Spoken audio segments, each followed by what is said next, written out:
Hello दोस्तों, स्वागत है आपका पीकेआर इलेक्ट्रिकल इंजीनियरिंग चैनल में। आज हम लोग देखने वाले Haryana SSC junior engineer electrical का 2019 का आफ्टरनून शिफ्ट का पेपर। ठीक है दोस्तों, इसके हम लोग सारे टेक्निकल क्वेश्चंस को कवर करेंगे और सारे क्वेश्चनों को सॉल्व करेंगे। ठीक है दोस्तों, अगर हमारा वीडियो आपको पसंद आता है तो हमारे चैनल पीकेआर इलेक्ट्रिकल इंजीनियरिंग को सब्सक्राइब करें, लाइक करें एंड दोस्तों के साथ शेयर करें। ठीक है दोस्तों, तो हम लोग क्वेश्चन देखते हैं।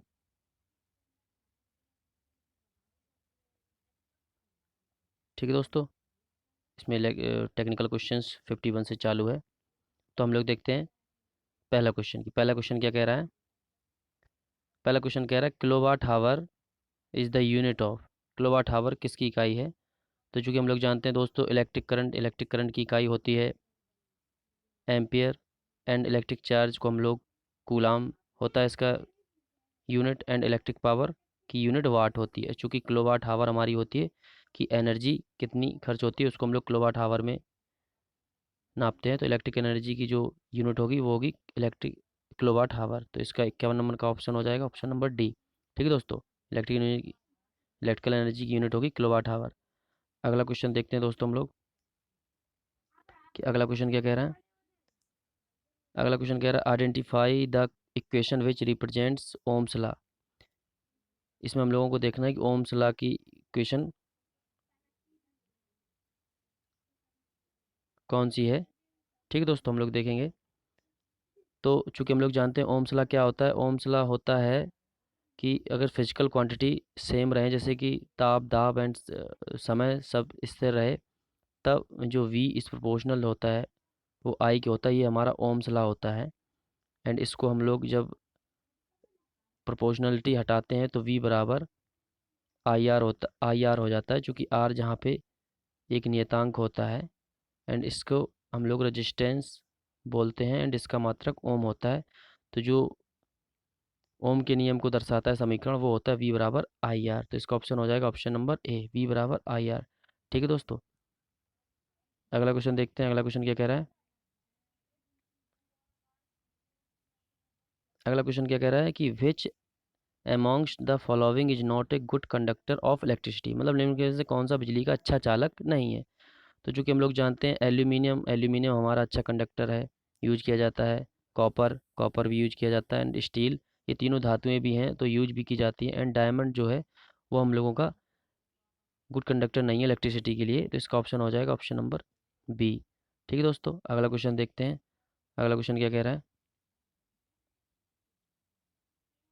अगला क्वेश्चन कह रहा है कि what type of electric current effect will be produced when the current is passing through the spirally wound coil.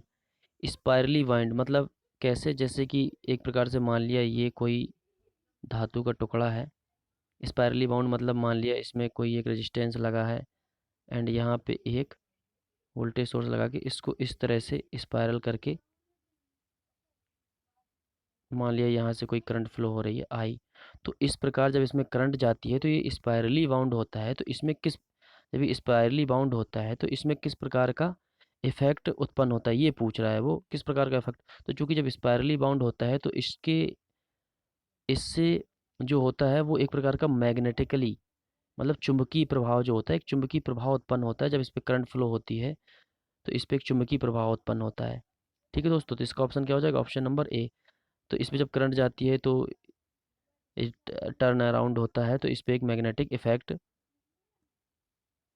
उत्पन्न होता है। ठीक है दोस्तों, अगला क्वेश्चन देखते हैं। अगला क्वेश्चन क्या है। अगला क्वेश्चन क्या कह रहा है। अगला क्वेश्चन कह रहा है कि a table fan draw 350 milliampere from a 230 volt AC supply at 0.75 power factor, find the real power taken by the fan. मतलब फैन द्वारा जो रियल पावर ली जा रही है वो कितनी होगी। क्योंकि हम लोग जानते हैं दोस्तों रियल पावर क्या होती है। देखिए यहाँ पे 0.75 पावर फैक्टर, जो कि पावर फैक्टर होता है कॉस थीटा। हम लोगों का कॉस थीटा दिया हुआ है 75, एंड 230 वोल्ट वी दिया हुआ है वोल्टेज जो आरएमएस वैल्यू है, एंड 350 मिली एम्पियर जो आई आरएमएस करंट दी है, इतनी करंट ड्रा कर रहा है। तो हम लोगों का जो रियल पावर का फॉर्मूला होता है वो होता है पी बराबर V I cos theta. V R M S and I R M S होता है। तो जो कि VRMS दोस्तों, तो अब यहाँ पे V and I and cos theta का मान रखेंगे हम लोग।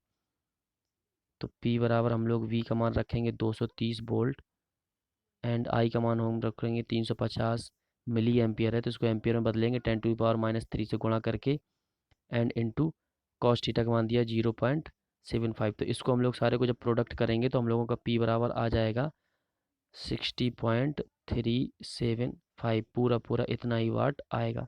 ठीक है दोस्तों, इसको हम लोग गुणा करके देख लेंगे तो 60.375 वाट, तो रियल पावर आ जाएगी 60.375 वाट। तो इसका ऑप्शन हो जाएगा ऑप्शन नंबर डी। ठीक है दोस्तों, अगला क्वेश्चन देखते हैं। अगला क्वेश्चन क्या कह रहा है? अगला क्वेश्चन क्या कह रहा है?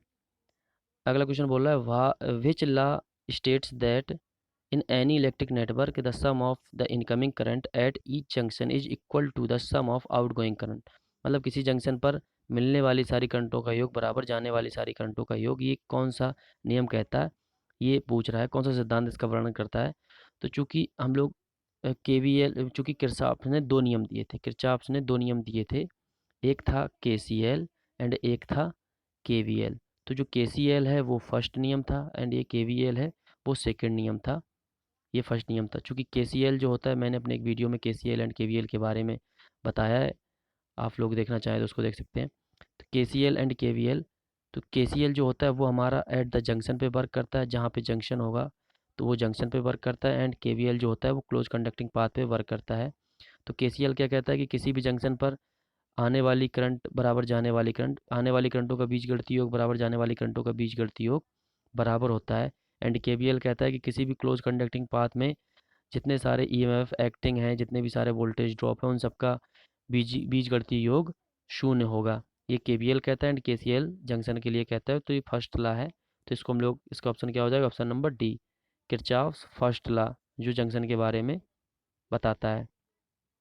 ठीक है दोस्तों, अगला क्वेश्चन देखते हैं। अगला क्वेश्चन क्या कह रहा है?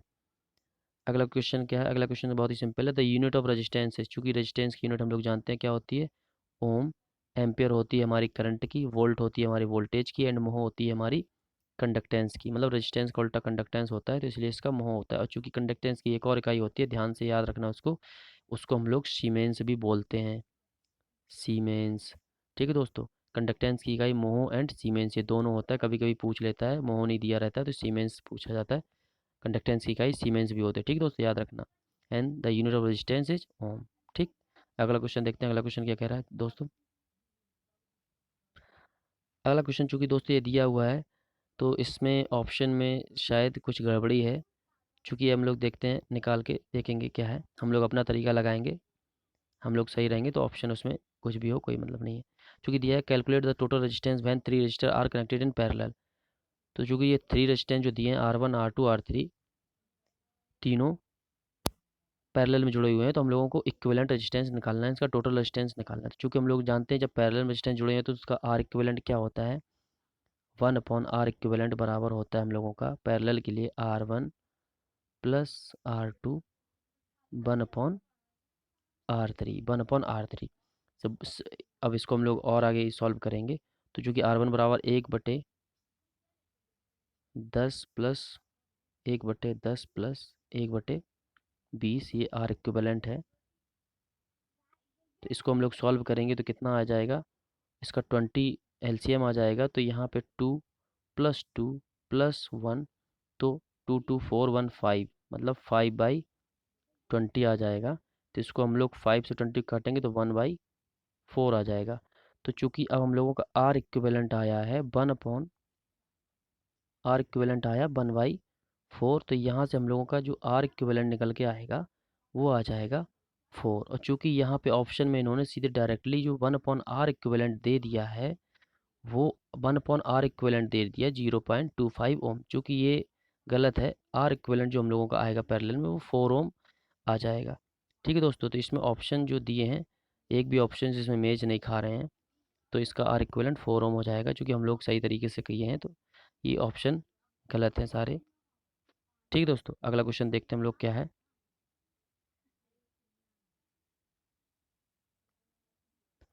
अगला क्वेश्चन क्या है? अगला क्वेश्चन क्या कह रहा है कि resistance of a wire of length L metre is R ohm. एक रेजिस्टेंस है, उसकी लंबाई एल मीटर है एंड रेजिस्टेंस उसका आर ओम है। What happen to the cross section area if the wires is stretched to 2L। मतलब वो बोल रहा है कि अगर हम लोग उसके क्रॉस सेक्शन एरिया का क्या फ़र्क पड़ेगा अगर हम उसकी लंबाई को दोगुना खींच कर बढ़ा दें। स्ट्रेच मतलब खींच कर बढ़ा दें। दो कंडीशंस होती हैं, एक स्ट्रेच करके एंड एक उसके बराबर मोटाई का उसके साथ एक और वायर जोड़ के। तो यहाँ पे हम लोग देखते हैं स्ट्रेच किया है, चूँकि जब स्ट्रेच करेगा लंबाई पहले एल थी, ठीक है दोस्तों। जब रेजिस्टेंस आर था तो आर बराबर क्या हो जाएगा, रो एल बाई ए। जब लंबाई एल थी तो उसका एरिया ए था, और जब उसकी लंबाई को अगर 2L कर देंगे तो जो एरिया होगा वो हम लोगों का डिक्रीज हो जाएगा 2 टाइम्स। जब ल- लंबाई अगर हम लोगों की एल थी, जब एरिया ए था, तो अब लंबाई को जब दोगुना कर देगा तो उसका जो एरिया है वो 2 टाइम्स कम हो जाएगा। तो इस वजह से उसका जो रेजिस्टेंस होगा वो भी मतलब उसका रेजिस्टेंस भी डिक्रीज हो जाएगा, एंड एरिया जो होगा एरिया वो डिक्रीज बाई 2 टाइम्स हो जाएगा। तो इसमें ऑप्शन ऑप्शन नंबर डी इसका सही हो जाएगा। 59 नंबर का ऑप्शन नंबर डी की डिक्रीज बाई 2 टाइम्स। अगर लंबाई दोगुना बढ़ा देंगे तो उसका एरिया दोगुना कम हो जाएगा। ठीक है दोस्तों, अगला क्वेश्चन देखते हैं। अगला क्वेश्चन क्या कह रहा है। अगला क्वेश्चन कह रहा है, तो क्या कह रहा है अगला क्वेश्चन, कि ये 9 volt battery is connected in a circuit having 3 resistor, 3 ohm, 6 ohm, 9 ohm connected in series. Determine the power dissipate in 6 ohm resistor. तो ये मतलब एक 9 वोल्ट की बैटरी है, 3 रजिस्टर जो हैं, एक 3 ओम, 6 ओम एंड 9 ओम के 3 रजिस्टर एक 9 वोल्ट की बैटरी के अक्रॉस लगे हुए हैं।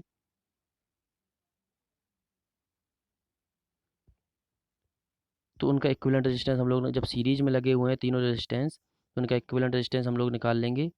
आर इक्विवेलेंट जो हो जाएगा हम लोगों का वो कितना आ जाएगा, 6 3 9 9 18 ओम। आर इक्विवेलेंट आ गया हम लोगों का 18 ओम एंड वी बराबर दिया है 9 वोल्ट। तो हम लोग आई का मान निकाल लेंगे, क्योंकि सीरीज सर्किट है तो सभी में करंट का मान समान जाएगा। तो हम लोग आई का मान निकालेंगे, तो आई बराबर क्या हो जाएगा, आई बराबर हो जाएगा वी अपॉन आर। वी है 9 वोल्ट एंड आर इक्विवेलेंट आ गया हम लोगों का 18 वोल्ट। तो इसको हम लोग काट देंगे तो ये कट जाएगा 0.5 बार। तो आई बराबर आ जाएगा 0.5 एम्पियर। चूँकि सीरीज सर्किट है तो सीरीज सर्किट में जो करंट का मान होता है वो सेम रहता है किसी भी रेजिस्टेंस के अक्रॉस, 3 ओम, 6 ओम एंड 9 ओम। अब उन्होंने पूछा है कि 6 ओम रेजिस्टेंस के अक्रॉस डिसिपेट पावर पूछा है, तो इसमें जो करंट जा रही है 0.5 एम्पियर की, तो 6 ओम के अक्रॉस हम लोग निकालेंगे तो आई बराबर आ गया हम लोगों का, एंड रेजिस्टेंस का मान है तो चूंकि पावर डिसिपेट हम लोग निकालेंगे, पी बराबर क्या हो जाता है, पी बराबर होता है आई स्क्वायर आर। तो आई का मान है 0.5, तो 0.5 का हम लोग वर्क करेंगे तो 0.25 हो जाएगा, एंड आर का मान है 6 ओम। तो इसका हम लोग गुणा करेंगे 25 छक्का 150, तो दो अंक बाद दशमलव लगाएंगे तो हम लोग की पावर कितनी आ जाएगी, पी बराबर 1.5 वाट। ठीक है दोस्तों, तो इसका ऑप्शन हो जाएगा ऑप्शन नंबर डी, 1.5 वाट। ठीक है दोस्तों, अगला क्वेश्चन देखते हैं। अगला क्वेश्चन क्या कह रहा है। अगला क्वेश्चन क्या कह रहा है, in armature control method back EMF EB of DC motor is directly proportional to. तो आर्मेचर कंट्रोल मेथड जो होता है हम लोगों का, क्योंकि आर्मेचर कंट्रोल मेथड होता है तो ये हम लोगों का मोटर के आर्मेचर से कंट्रोल किया जाता है। चूँकि हम लोग जानते हैं कि जो ईबी बराबर जो इक्वेशन होती है हम लोगों की, बैक ईएमएफ बराबर जो हम लोगों का होता है ईबी बराबर जेड पी 5/60 ए। चूँकि हम लोग यहाँ देखेंगे जब आर्मेचर कंट्रोल मेथड है तो इसमें फील्ड से हम लोगों का कोई लेना देना नहीं होता, तो इसमें फाई जो है वो कांस्टेंट हो जाता है, पी बराबर पोल ये भी कांस्टेंट है, Z number of armature conductor ये भी कांस्टेंट होता है हो जाता है, एंड 60 ये भी कांस्टेंट हो जाता है। चूँकि यहाँ पे जेड पी 560 ये कांस्टेंट हो जाता है, तो जब हम लोगों का आर्मेचर कंट्रोल मेथड होता है तो वो हम लोगों का E B is proportional to हो जाता है एन स्पीड के, मोटर की स्पीड के डायरेक्टली प्रोपोर्शनल। तो यहाँ से हम लोग देखेंगे कि इसका ऑप्शन नंबर क्या हो जाएगा, ऑप्शन नंबर ए। मतलब in armature control method back EMF EB of DC motor is directly proportional to speed. ठीक है दोस्तों, अगला क्वेश्चन देखते हैं। अगला क्वेश्चन क्या कह रहा है। अगला क्वेश्चन कह रहा है, auto transformer consist of winding. मतलब ऑटो ट्रांसफार्मर की वाइंडिंग कितनी वाइंडिंग का बना होता है मतलब। तो चूंकि ऑटो ट्रांसफार्मर हम लोग जानते हैं कि ऑटो ट्रांसफार्मर में सिर्फ एक ही वाइंडिंग होती है, ऑटो ट्रांसफार्मर में सिर्फ एक ही वाइंडिंग होती है, एंड उस पे एक उसी बाइंडिंग से उसके सेकेंडरी के लिए टेप कर दिया जाता है। ठीक है दोस्तों। तो इस तो ऑटो ट्रांसफार्मर में कितनी वाइंडिंग होती है? एक। ऑप्शन नंबर हो जाएगा ए। इस तरह से ऑटो ट्रांसफार्मर बनता है। एंड ऑटो ट्रांसफार्मर का जो सिंबल होता है वो कुछ इस तरह से बनता है। ऑटो ट्रांसफार्मर हम लोग रिप्रेजेंट करेंगे तो इस तरह से हम लोगों का ऑटो ट्रांसफार्मर का सिंबल बनता है। ये हम लोगों का ऑटो ट्रांसफार्मर का सिंबल होता है। ठीक है दोस्तों। अगला क्वेश्चन देखते हैं। अगला क्वेश्चन क्या कह रहा है? अगला क्वेश्चन कह रहा है the function of A commutator in the DC generator is. DC generator में जो कम्यूटेटर या दिक्परिवर्तक का कार्य होता है वो क्या होता है? क्योंकि कम्यूटेटर जो हम लोगों का डीसी जनरेटर की बात कर रहा है तो डीसी जनरेटर से हम लोगों की जो आर्मेचर में करंट उत्पन्न होती है, जो डीसी कम्यूटेटर होता है, जो डीसी जनरेटर में कम्यूटेटर जो लगा होता है तो उससे उसमें जो ब्रश लगे होते हैं उससे जो करंट होती है उसको कलेक्ट करके करंट आर्मेचर कंडक्टर पे भेजता है। मतलब आर्मेचर कंडक्टर में उत्पन्न धारा को इकट्ठा करता है। मतलब तो इसका ऑप्शन क्या हो जाएगा? Option number B. ठीक है दोस्तों। कम्यूटेटर का फंक्शन होता है आर्मेचर कंडक्टर में उत्पन्न धारा को इकट्ठा करना।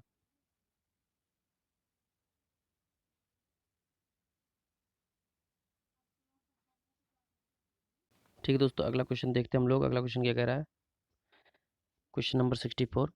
ए voltage transformer has 25 turns of wire on its primary coil and 1500 turn of wire for its secondary coil. If 200 volts RMS is applied to the primary winding of the same transformer, what will be the resulting secondary voltage?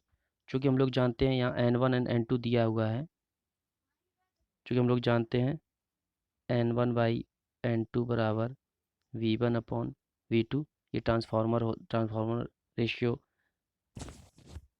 होता है। इसको हम लोग देखेंगे तो N2 का मान दिया है। N1 बराबर दिया है 25 2500 बटे 1500 एंड V1 का मान दिया है 200 वोल्ट बटे V2 का मान पूछा। तो हम लोग V2 का मान यहाँ से सॉल्व करके निकालेंगे। तो V2 बराबर हम लोगों का जो आ जाएगा वो क्या आ जाएगा? यहाँ 25 है तो 25 से 200 कट जाएगा 8 बार। 25 अट्ठे 200 एंड 15 अट्ठे 120 वोल्ट। V2 का मान आ जाएगा 120 वोल्ट। ठीक है दोस्तों। याद रखेंगे N1 अपॉन N2 बराबर V1 अपॉन V2। ठीक है दोस्तों। तो इसका ऑप्शन हो जाएगा ऑप्शन नंबर सी 120 वोल्ट। अगर आई करंट पूछता तो जो कि करंट होता है N1 upon N2 V one upon V2 and current के लिए होता है I2 अपॉन I1। ठीक है दोस्तों। ये हम लोगों का ट्रांसफॉर्मेशन रेशियो होता है कि ठीक है। अगला अगला क्वेश्चन देखते हैं। अगला क्वेश्चन क्या कह रहा है? अगला क्वेश्चन कह रहा है why is the cross section area of the core of a current transformer CT made large? जो सीटी होती है उसका क्रॉस सेक्शन एरिया हम लोग क्यों बड़ा बनाते हैं? तो चूंकि हम लोग जानते हैं मैग्नेटिक फ्लक्स जो होता है, मैग्नेटिक फ्लक्स डेंसिटी का मान 5/a। अगर एरिया हम लोग बड़ा रखेंगे तो यहाँ से मैग्नेटिक फ्लक्स डेंसिटी का मान कम हो जाएगा। ठीक है दोस्तों। तो यहाँ से हम लोग क्या देखते हैं कि to reduce the magnetic flux density, option number B. इसका ऑप्शन हो जाएगा option number B, to reduce the magnetic flux density. इसलिए हम लोग उसका जो एरिया होता है वो बड़ा रखते हैं। ठीक है दोस्तों। अगला क्वेश्चन देखते हैं। अगला क्वेश्चन क्या कह रहा है? अगला क्वेश्चन कह रहा है a 200 volt DC motor draw a armature current of 225 ampere its armature resistance of 0.8 ohm the induced EMF in the motor will. तो चूंकि हम लोग जानते हैं मोटर के लिए बैक ईएमएफ क्या होता है? मोटर के लिए बैक ईएमएफ होता है V minus I A R A. DC motor के लिए आर्मेचर करंट तो V का मान दिया है 200 वोल्ट माइनस आई ए का मान दिया है 25 एम्पियर एंड आर ए का मान है 0.8 ओम। तो यहाँ से हम लोग इसको सॉल्व करेंगे। 25 अट्ठे 200 एंड एक अंक बाद दशमलव हो जाएगा तो 20। 200 में से जब हम लोग 20 घटाएंगे तो आ जाएगा 180 वोल्ट। ईवी बराबर आ जाएगा 180 वोल्ट। Option number C. ठीक है दोस्तों। अगला क्वेश्चन देखते हैं। अगला क्वेश्चन क्या कह रहा है? अगला क्वेश्चन बोल रहा है कि slip bay is a part of, मतलब स्लिप बे किसका हिस्सा है? क्योंकि न्यूक्लियर पावर प्लांट का तो हिस्सा होता नहीं है, थर्मल पावर प्लांट का भी नहीं होता, सोलर पावर प्लांट का नहीं होता है। जो स्लिप बे होता है वो हाइड्रो इलेक्ट्रिक पावर प्लांट का होता है। तो ऑप्शन नंबर हो जाएगा सी। स्लिप बे जो होता है वो हम लोगों का पेन स्टॉक के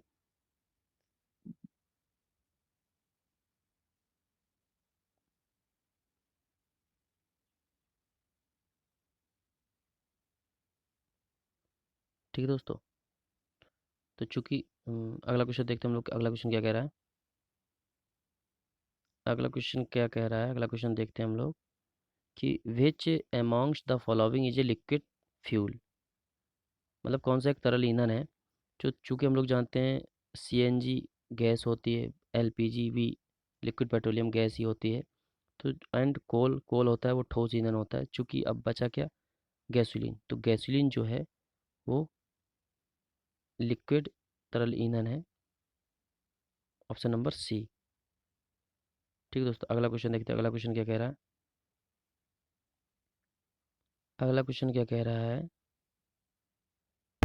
थर्मल पावर प्लांट कन्वर्ट्स। जो थर्मल पावर प्लांट होता है वो क्या कन्वर्ट करता है, मतलब किसे रूपांतरित करता है। तो जो कि थर्मल पावर प्लांट हम जानते हैं उसमें क्या होता है कि बॉयलर होता है। बॉयलर में हम लोग पानी को एक उच्च प्रेशर पर गर्म करते हैं, उच्च तापमान पर गर्म करके हीट पैदा करते हैं। और उस हीट को हम लोग जब टरबाइन में ले जाते हैं तो टरबाइन से हम लोग अल्टरनेटर चलाते हैं, तो फिर वहाँ पे हम लोग बिजली पैदा करते हैं। तो यहाँ पे थर्मल पावर प्लांट कन्वर्ट क्या करता है, जो heat energy into electrical energy. ठीक है दोस्तों, तो इसका ऑप्शन नंबर हो जाएगा ऑप्शन नंबर ए। ठीक है, अगला क्वेश्चन देखते हैं हम लोग। अगला क्वेश्चन है, देखिए दोस्तों कि आ गया कि अगला क्वेश्चन क्या कह रहा है। The figure shown above represents which equipment use in substation. मतलब जी उपरोक्त जो चित्र दिखाया गया है वो सब स्टेशन में किसी उपयोग आने वाले उपकरण का उपयोग दर्शाता है। तो हम लोग देखते हैं कि इसको मैंने अभी बताया था कि इसको ऐसी इस तरह से हम लोग ऑटो ट्रांसफार्मर को दिखाते हैं। इसका ऑप्शन हो जाएगा ऑप्शन नंबर सी। ठीक है दोस्तों, अगला क्वेश्चन